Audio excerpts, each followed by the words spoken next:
Game week 31 is here. Doubles and blank game weeks are coming around the corner, and I'm on a wild card. Welcome to FPL Mate. My name is Dan. Today I'm going to be sharing with you my Game week 31 wild card as it currently is, and this is a really nice wild card for those of you who want to play the game a little bit differently and try and break the template a little bit. So really good strategy here with this wild card as well, with your chips, and looking ahead to Game week 36 as well, and how we can capitalize on that already.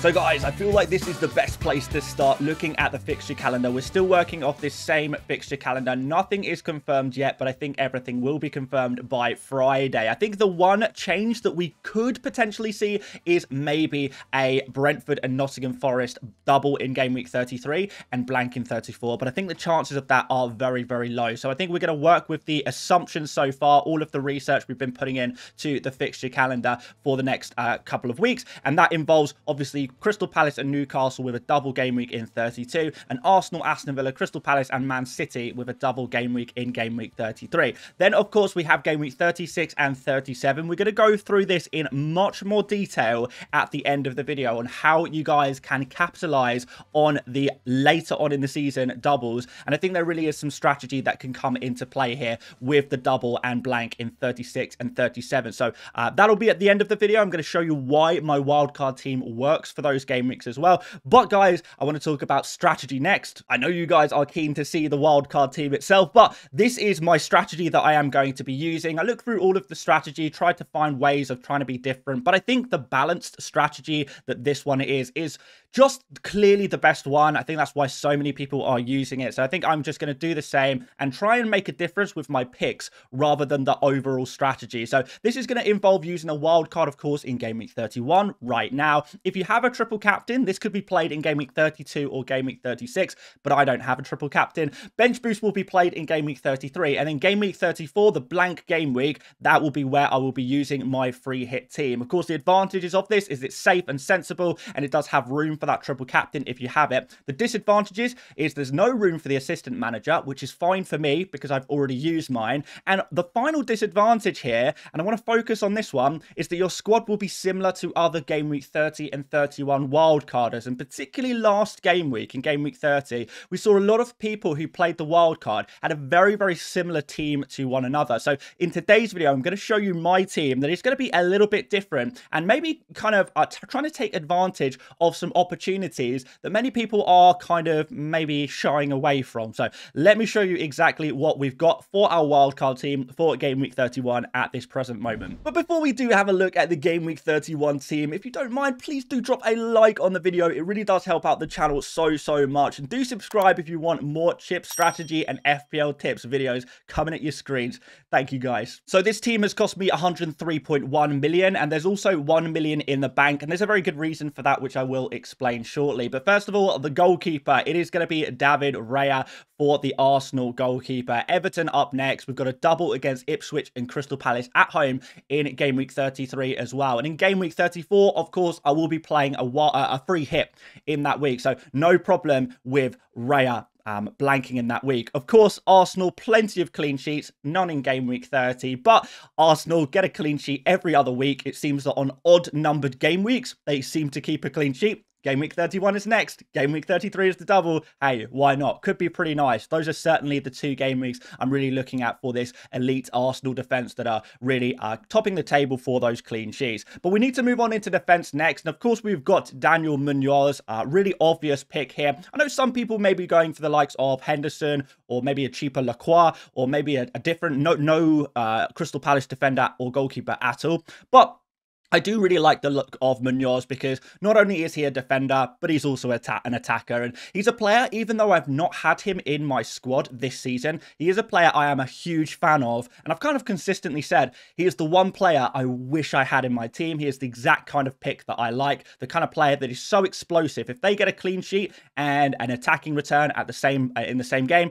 you're looking at those huge points. And Munoz plays so advanced. He's always got a chance of goals and assists. He takes shots on, makes key passes. passes, and that's why he is so important as an FPL asset. Even at 5.1 million, I still think he is worth having in if you can afford to do so. My other defenders here may be a little bit more controversial because we do have the double up of Trippier and Burn, and I think this is where this team is a little bit different. Now, the first point I want to make is that obviously on a wild card, you are going to try at least to triple up on Newcastle. Now, my problem is I'm not keen on Murphy, and Gordon, I'm not 100% sure on his fitness. I'm pretty confident on his fitness, but I'm not sure he justifies the price tag. So if I don't like Murphy, Gordon is a little bit too expensive for what he offers, then maybe the obvious answer for me is to go for, obviously, Isak as a striker, but go for two Newcastle defenders, basically.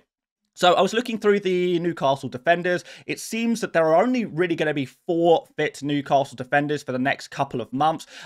It's pretty much the standard back 4 of Livramento, Burn, Share, and Trippier. The only other options are Kraft and Target. So I think with Newcastle only in the Premier League now, no other competitions, it should be pretty straightforward that these 4 main defenders will play every single game week. There's not going to be any Botman or Lascelles for time. They are not ready to come back, not even close. So therefore, Trippier should be very, very nailed on for now, at least for the next couple of months. And I only need him for that time as well. So Trippier, obviously on all set pieces, corners, free kicks, always going to have the opportunity to get attacking returns that way. And that is particularly nice against Manchester United in Game Week 32, because Manchester United are a team that do concede a lot of chances from these set pieces. And who do you think is going to be at the end of the set piece takers passes, crosses in, is going to be Dan Burn, of course, the big man in the centre-back position, attacking from those set pieces. And we've seen him score a couple of goals for Newcastle, for England recently in these kind of scenarios. And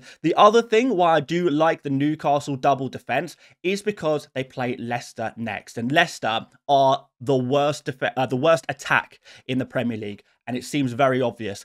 They have not scored a single Premier League goal in the last 6 game weeks. By the time game week 30 is over, I'm sure there will be another goalless game for Leicester. In fact, I think they've only scored in 2 games in the last 10 Premier League games. So this is a team that is not scoring goals at all. And even though I don't think Newcastle are an amazing defence, if you're going to keep a clean sheet against anyone, it will be this team. It will be Leicester. So I have high hopes that a clean sheet can be had in this week. Then, of course, the next game week, we've got Manchester United and Crystal Palace. I think there is a chance of a clean sheet in that game week as well. But again, we'll be looking for attacking returns from Trippier and Burn, who both have that very, very decent potential to get something from these games. It's a little high risk, high reward, the likes of Trippier and Burn, but I do really like the look of this as trying to play differently a little bit, trying to go for something a little bit different to, I guess, the standard template that a lot of people are going for. There's no second Arsenal defender in this team, but we will be explaining why very, very shortly.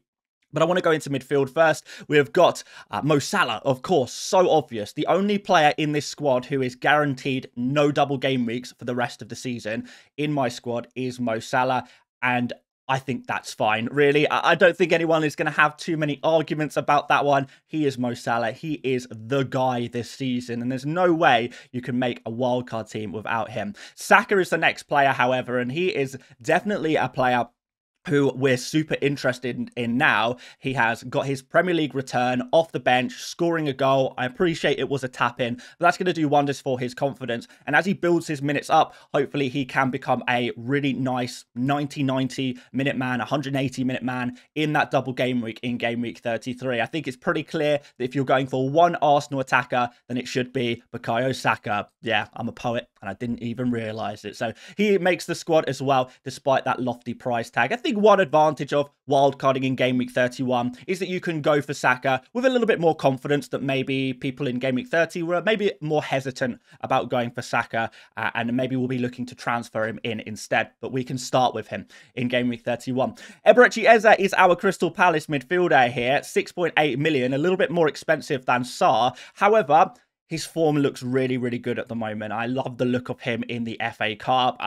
When Eze hits that run of form, that confidence, he is a player I absolutely adore and have done for years. Whenever he's fit and firing, I want this guy in my team. And with 2 double game weeks in the next 3, there is no doubt that this guy was going to be in my wildcard draft for Game Week 31. And we have managed to afford him. You're going to see why kind of shortly. And the final midfielder here is Elanga. Yeah, Elanga, no guarantee of a double, very, very small chance of a double in Game Week 33. I don't think that will happen personally, but it could. There's a chance. But really, the reason I'm picking Elanga is because of the fixtures in Game Week 31 and Game Week 33, as well as a chance of a double game week in Game Week 36. Again, we will cover that later in the video. So, against Aston Villa, this is a good opportunity, so is the game against Spurs, because Elanga is a fabulous counter-attacking football player. And we've seen over the last 2 game weeks how confident and how direct he's looked, how greedy he's looked.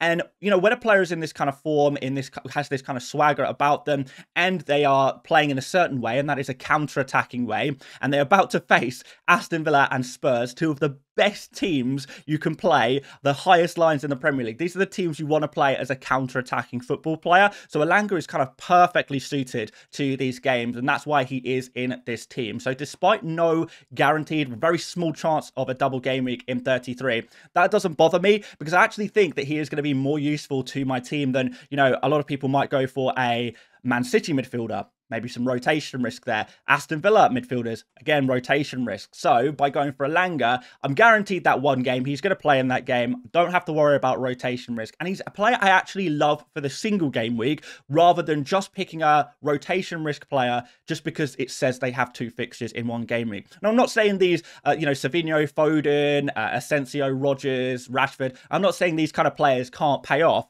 But for me personally, I think I would rather go for a player like Elanga, who I can have full faith in, who is nice and cheap, who has that potential for the double in 36. He offers a lot of what I'm looking for right now. And, you know, when you're picking a player in form, you can't really argue against it too much. And there's definitely a lot of that in this squad. Let's move up front anyway, guys. We've got Isak and Marmoush super template here. So let's breeze past this one. Everyone's going to have Isak in their wildcard teams, whether that's Game Week 30, Game Week 31. Super obvious for his great fixture against Leicester and the double game week next week. And we've got Marmoush in here as well, with Haaland looking likely to be out for the remainder of, well, pretty much the remainder of the next couple of months. Certainly this busy double period, Haaland is going to be out for this period, should probably return before the end of the season. However, for now, we've got a 7.5 million opportunity to get cheap Haaland, essentially. Half-price Haaland is available to us. And I think and hope he will be on penalties. We've seen him on set pieces as well. And it seems like he's in some really good form as well. So I really do like Marmoush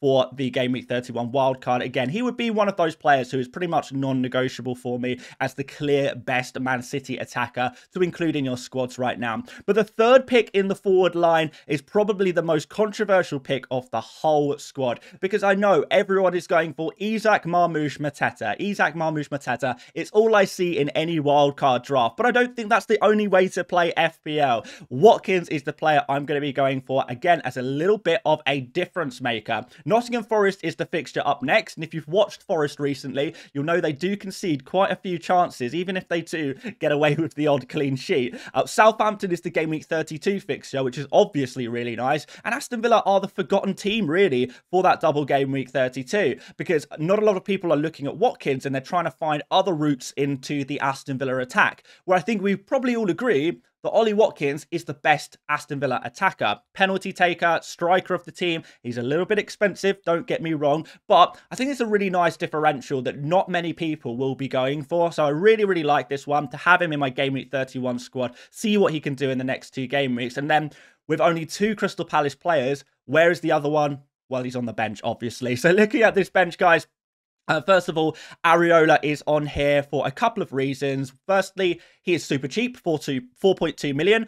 Secondly, in the last 6 game weeks, West Ham have never conceded more than 1 goal in a game in this past 6 game weeks. So actually, even though they have only kept a couple of clean sheets in this period, they're keeping the scorelines very low. And that stands very nice for the Southampton game in Game Week 33, where I will be looking to bench boost on that week. So potential clean sheet there against Southampton at home, I think. Nice and cheap. And finally, in Game Week 36, Areola has a chance of a double game week in the same week in which Raya plays Liverpool away. So if Areola gets his double game week, Raya has Liverpool away. This is the perfect time to bench an Arsenal goalkeeper. They are very rare, the times you want to bench Arsenal defenders, but that would be probably the biggest exception of them all. And Areola could end up covering that perfectly, really, really nicely.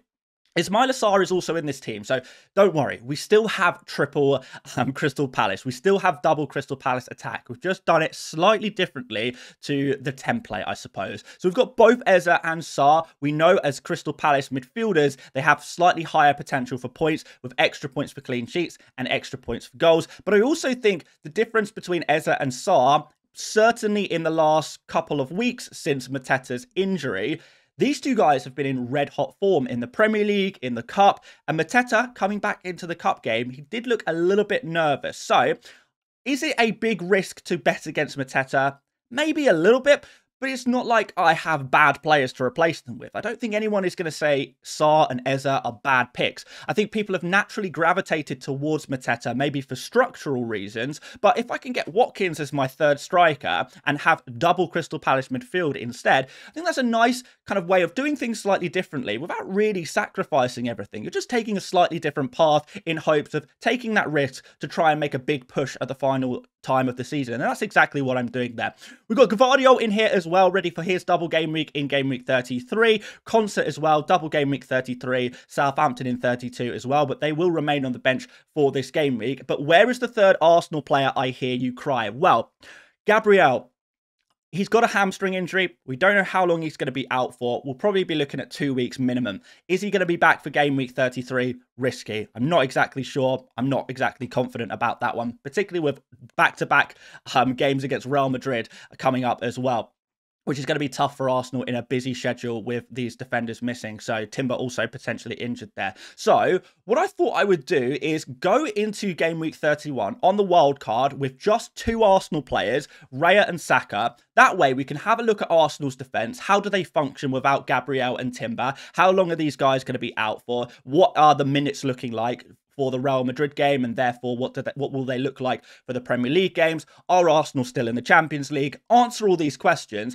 and then come game week 33, when Arsenal do finally have that double game week against Ipswich and Crystal Palace, Trippier is the perfect player to sell for an Arsenal guy, and that's why we have 1 million in the bank. So in game week 33, we can make a direct upgrade from Trippier, who has a single game week against Aston Villa, and upgrade him into a Saliba, a Gabriel. Maybe there's another cheaper Arsenal defender opportunity as well. If there is, we have the time to consider it, look at it, think about it, and that is exactly what we'll do. So Trippier to an Arsenal defender, not guaranteed. There's a chance we go for a second City defender, for example. Maybe we even choose to sell Elanga and get another Arsenal midfielder, potentially. It leaves our options open a little bit, and I think that is the plan with this wildcard team, because we're going to have to make some transfers. Most people are going to have to sell a Newcastle player going into game week 33, so why not use that as an opportunity to assess Arsenal and therefore sell your Newcastle? You got to do it anyway, and get an Arsenal player at the same time. I quite like that idea, so that's what we are looking to do. So this is what the team looks like. We've got the captain's armband on Isak for game week 31. Really love this Leicester fixture. Vice captain on the Egyptian king, Mr. Mo Salah, as well. But I want to show you how this team works week to week, what it will look like each week, and then finally we're going to talk about game week 36. Okay guys, so we are on the Fantasy Football Hub, my team tool. Super useful tool for planning out your team for future game weeks. It's what I always use. Definitely recommend it. Link in the description if you want to check it out. But of course, this is what my team will look like for game week 31. Moving into game week 32, it would look pretty much the same, except we will be benching Elanga most likely and putting Sarr on the pitch. I think Konsa will remain on the bench because all of my other defenders do have double game week. So even though he has the Southampton fixture, it's just going to be nice backup if nothing else. But yes, Elanga will be the guy taking the bench. We'll have the double Crystal Palace midfield, well, triple Crystal Palace in total. Triple Newcastle there as well. Salah against West Ham, Raya and Saka against Brentford, and of course Watkins against Southampton and Marmoush against Crystal Palace. So it's a pretty decent team for game week 32. Going into my game week 33 bench boost week. So this is what the team will look like before the transfer. We did mention earlier we'll most likely be looking to sell Trippier to an Arsenal defender. So let's do that. Trippier out, Saliba in for an example there. And we've got that additional one of my 2 free transfers used, and we've got the additional double game week player. I could also look to maybe sell Burn to another Aston Villa defender potentially, or maybe, you know, it could even be like a Connor Bradley at 4.7 million if Trent is out for a long time. That could potentially work, but I don't really want to commit to my Burn replacement, and I'm not even 100% sure if I will replace Burn or simply just keep Burn in my team and bench boost with him. But the bench boost would be, therefore, Areola against Southampton, Konsa against Newcastle and Man City, Alanga against Spurs, and Burn against Villa, or whoever I replace Burn with. And the starting 11 looks pretty strong as well. So make those transfers. Game week 34 is going to be a free hit week, so team looks terrible. No worries, I have a free hit. We'll completely refresh the starting 11 with plenty of Liverpool attackers against Spurs and Newcastle players against Ipswich as well. That would be pretty nice. And then my team will look back like this for game week 35, by which point we will have clear information about the double and blank game weeks in game week 36 and 37 and can verify our decisions and start making some more transfers as we target the 2 final big tricky weeks of the season. So that is the week by week plan for this wildcard team, and I think it works really, really well. Okay, we have spoken about game week 36 a little bit before in strategy videos, but I want to go over it very, very in, I guess, more detail now and how it's going to impact our FPL teams more directly. So this is the situation. You can read through all of this if you'd like to, but basically, the Premier League have a very, very high chance of moving the Game Week 37 FA Cup fixture clashes into Game Week 36. The FA Cup final takes place at the same time as Game Week 37, and the fixtures can either move into the Game Week 37 midweek, or they can be moved back into Game Week 36. Hints are suggesting that they will move back into Game Week 36. Again, hopefully we'll get clarification on that before the Game Week 31 deadline. But if the FA Cup fixture clashes are moved from Game Week 37 to Game Week 36, this will give us the following chances of double Game Week 36 and, of course, blank Game Week 37. So, Bournemouth and Man City, 72% chance of a double game week here. Bournemouth will face Aston Villa and City, Man City, Southampton and Bournemouth. We've got Aston Villa up next, along with Spurs, who have a 52% chance of a double. Aston Villa play Bournemouth, Tottenham play Crystal Palace, and then again they'll face each other for the second fixture. Then we have Crystal Palace and Wolves. Crystal Palace face Spurs, Wolves face Brighton, and if they get that double, 48% chance, they'll play each other again. And finally, we've got Brentford and Nottingham Forest. And with Forest playing Man City in the FA Cup, they do only have a 28% chance of this double game week. But still, Brentford would play Ipswich, Forest would play Leicester, and then they would play each other. And I would say that is a very, very tasty looking double game week for probably both of these teams, in fairness. So I'm sure a lot of people will be hoping that Nottingham Forest knock Man City out of the FA Cup, because that could create a really nice double game week for each of those teams in game week 36. So lots of different possibilities, but it's just going to be a case of who wins in the FA Cup semi-finals, and that will define who has the double game weeks in 36. So let's use my team as an example. So in the FA Cup semi-finals, if Man City beat Nottingham Forest, I will have Marmoush and Gvardiol as my 2 double game week players, and of course any other additional Man City or Bournemouth players that I add to my squad after, well, anytime after game week 31 really. This is before any transfers, of course. Of course, if Man City lose to Forest win, I still have 2 double game week players for game week 36, because I have Alanga and Areola, because it will be Forest and West Ham with the double in 36. On the other fixture, we have obviously Aston Villa facing Crystal Palace in the other semi-final. If Aston Villa beat Crystal Palace, I will have Watkins and Konsa before making any transfers.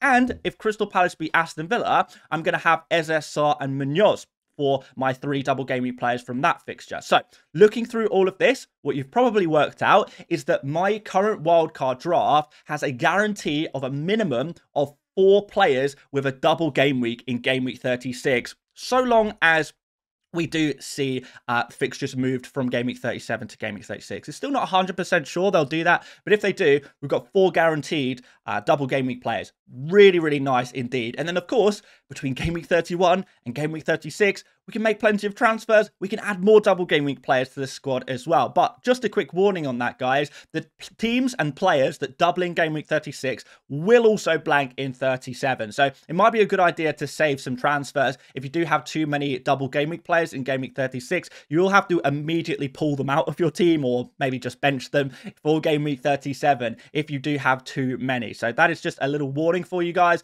But it's really nice to think far ahead and think, how can we create a scenario in which we are super likely to get a minimum of 4 double game week players in a game week that is so far away. Most people not even thinking about this right now. This is a little edge we can get on people who maybe are not taking FPL as seriously, the people who aren't total FPL nerds, thinking all the way for potential double game week 36. I know, it's crazy, but this is the life we lead, guys, and I absolutely love it. So those are the kind of things I am thinking about right now, and yeah, hopefully that was really useful information for you guys if you are planning all the way up to game week 36. But do let me know what you think of my wildcard team as well. If you enjoyed this one, drop a like, do subscribe if you're new around here. Plenty more game week 31 videos to come, so I'll see you on the next video, and I will see you later, mates.